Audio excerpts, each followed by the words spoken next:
All right, welcome to the next episode of the Restoration Success Show. This one's going to be a solo podcast today, and we're going to talk about something that comes up quite a bit when I'm talking to restorers all across the US and Canada, and that is why restoration growth feels unpredictable and how to fix that. It's one of the biggest problems I see in this industry. It's a great industry, as we all know, but the ebbs and flows and unpredictability of leads and jobs coming in on a consistent basis is a real issue, and everybody has to deal with it in most markets. So let's dive into it. And for anybody new listening, I'm the CEO and founder of Restoration Marketing Group. We help grow and scale restoration companies with strategies specific to their situation and their market. So there's just a lot of misunderstandings about this, and it's not really linear like a lot of businesses are. And sometimes revenue is tied to events that we can't control, right? Like storms, freezes, tornadoes, hurricanes, floods. A lot of that is outside of our control.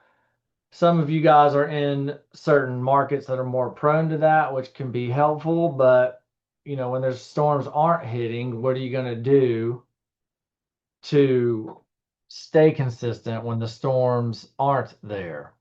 Right. And so at the end of the day, the weather and markets might be inconsistent in weather patterns, but at the end of the day, you want predictable growth. So, the market has been growing steadily. It's a $45 billion industry with about, 5% annual growth. But, as a lot of you have probably seen, claim volume has kind of been down. I think we were hearing, at least in 2025, it was down about 30%, right? So that has made some markets a little more difficult to grow than others. But and like I said, the insurance industry is ever evolving, and unfortunately, it seems like the claims process and claim limits have just been getting more difficult to navigate. So we want to keep in mind where you are and not rely on event driven growth, and to have systems and processes in place to predictably scale, right? So, and like I've already mentioned, there's a lot of volatility on storms, um, which can help, boost growth. But again, you want to know that you're consistently going to grow 20, 30, 50% year over year. Um, and like what we've seen, because I'm also a partner in an independent insurance agency, and like carriers, I mean, they're tightening up, and they're not in a rush to pay the claims, as we all know, and they're always changing the vendor requirements, right? So any of you on the program work or working with TPAs, I mean that's not easy, and they don't seem to want to make it easier for whatever reason. But that makes cash flow a little tricky sometimes as well. And I already touched on this, but it looks like things are kind of steadying out based on what we've seen, and based on a lot of the restorers we talk to. Um, but we do want to look for more predictable ways. And I mean, there's been some economic struggles that we've seen in certain markets too, with people, or there's a lot of uncertainty, right, at a macro level in the country right now. I mean, some markets are fine and flourishing, some, depending on the demographics of your market, a lot of people are kind of a little more hesitant to have the mold removed, or they're like, oh, I'll just try to do it myself, or they don't want to file a claim and they just, that's why you might have to just do all right, well, I'll give you a cash pay discount, but that doesn't lead into a full blown mint rebuild job to where you could, do it to the full extent, it needs to be done. Um, and that's where it kind of plays into customers are waiting. They're not so quick to pull the trigger like they were, 2021, 22. I mean, it was kind of like the wild, wild west, right? I mean, there was just things were booming, interest rates were low, money was moving hands quicker, so people were a little more prone just to take care of their issues, and then maybe that would lead into a remodel for some of you guys that do the rebuild recon and stuff like that. And labor, I mean, I kind of feel like this is always a tricky issue, but skilled labor that doesn't hop around from job to job, I mean, that's tricky, right? And there's younger generations are still kind of learning the ropes. A lot of the older generations are kind of retiring.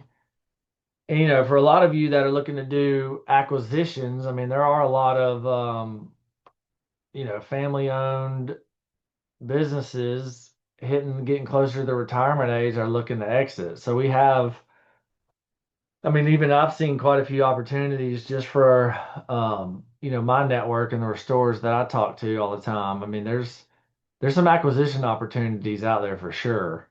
So that's where, unpredictability and uncertain times, for like I said, for those of you looking to acquire, there is a lot of opportunity out there right now for more motivated sellers and people that are just done with it, right? So keep that in the back of your mind.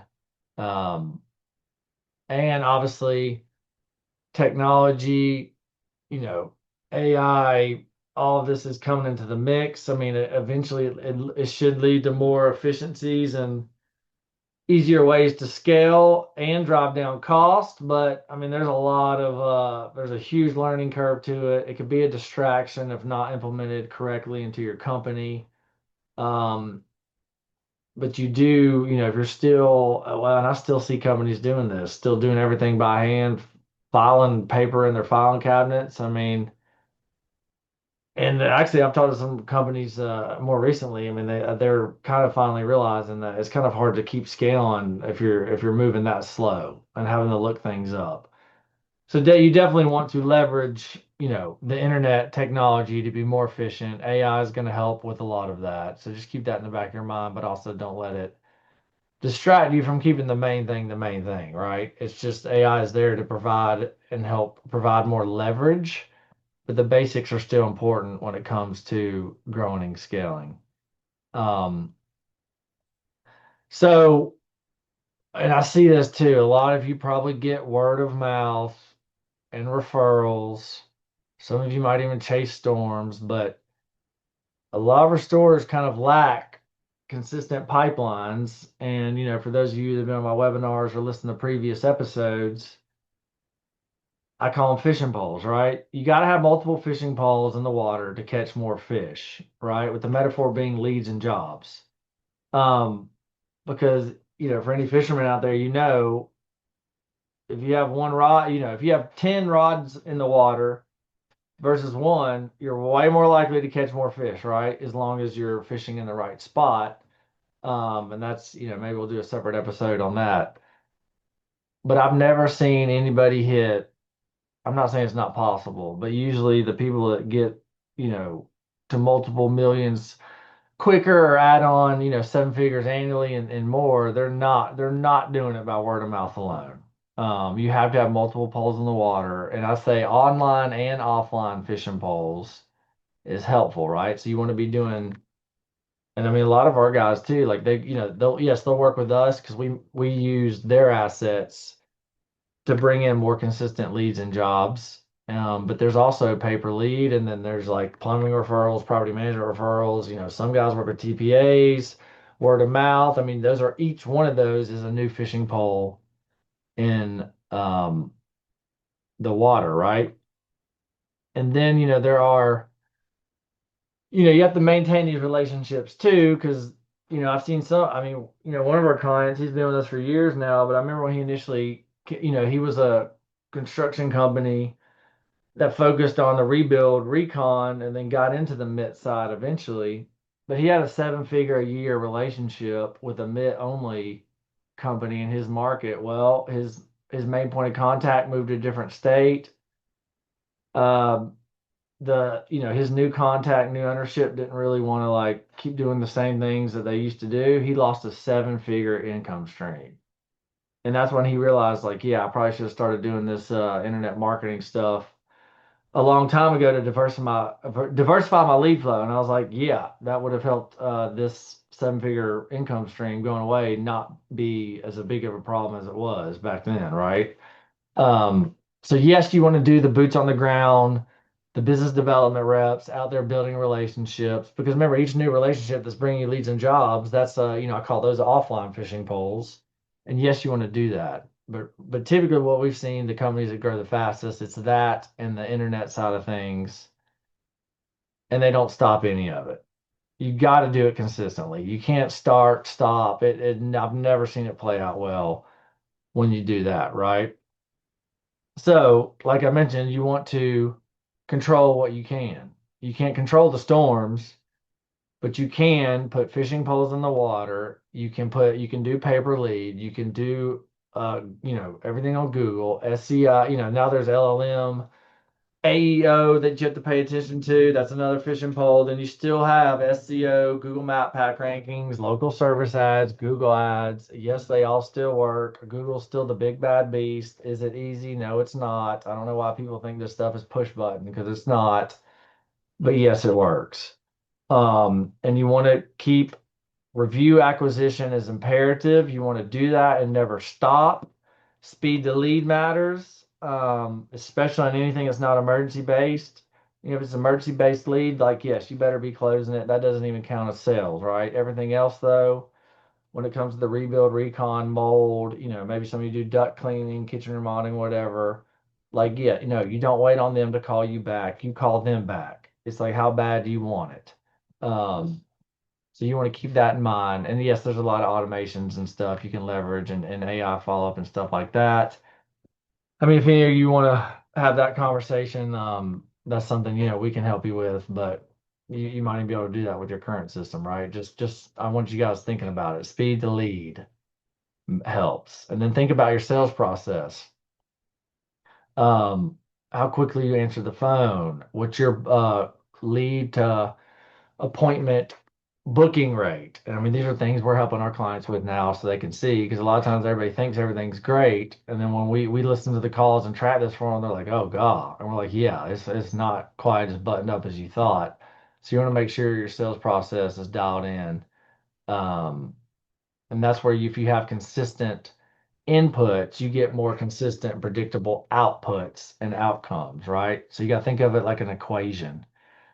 Um, And like I said, I touched on this, but all of these fishing poles in the water, and yes, referral partnerships, commercial accounts, each new account can be another fishing pole in the water, which helps that lead to a more consistent pipeline, right?